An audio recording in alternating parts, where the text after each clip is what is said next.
कि जब ये जजेस खुद साइल बनकर काजी फाइज ईसा की तरह अदालत में दलाइल देंगे और जो खतूत में कहानियां बयान हुई हैं वो कहानियां जब सुप्रीम कोर्ट में बयान की जाएंगी, आप भी समझते कि ये इस वक्त पाकिस्तान का निजाम एक आग के दहाने पर खड़ा है। बहुत कुछ सर वो सामने आएगा। देखिए, मैं चौधरी साहब, मैंने एक बात आपको कही थी और वक्त बताएगा ये वाली बात कहते हुए। 5 जून 2023 में मैंने कहा था कि 9 मई के वाकये में एमनेस्टी मिलनी चाहिए, किसी स्टेज पे एमनेस्टी मिलेगी।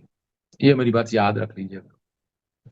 इसी तरह इस मामले में देखिएगा, किसी एक स्टेज के ऊपर आकर ना वो चीजें ठहराव की तरफ जाएंगी। ये मैं कुदरत का एक निजाम और ये जो सिस्टम है उस सिस्टम को समझते हुए बात कर रहा हूँ।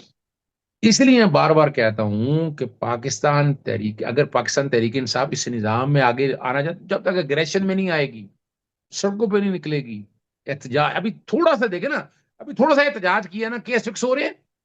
आप देख रहे हैं ना, कि बिल्कुल हो रहे ऐसे, हैं ना, बिल्कुल चीजें चल रहे ऐसे। हैं ना।